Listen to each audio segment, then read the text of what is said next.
Hello, welcome back to the channel. Today, we're going to dive right into how to use Trello's completed task summary in the 2025 guide.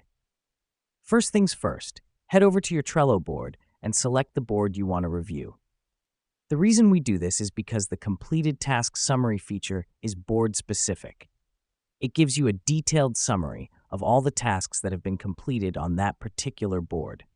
Now that we've done that, click on the Show menu button on the top right corner of your board, then select More, and finally, Completed Tasks Summary. This helps us because it opens up the Completed Tasks Summary window. Here, you will see a list of all the tasks that have been marked as complete on your board, along with the date and time of completion and who completed them.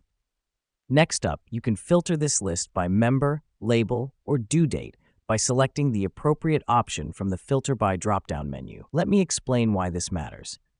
Filtering your completed tasks helps you analyze your team's productivity, identify any recurring themes in your tasks, and better understand the overall progress of your project. You also have the option to export this summary by clicking on the Export button located at the bottom of the window.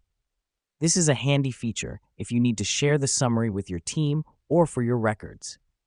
Finally, you can close the Completed Tasks Summary window by clicking on the X in the top right corner.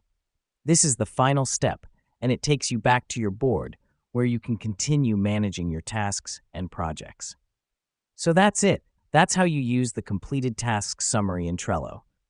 Remember, this feature is a powerful tool for tracking your team's progress and productivity. Thanks for tuning in, and we'll catch you in the next one.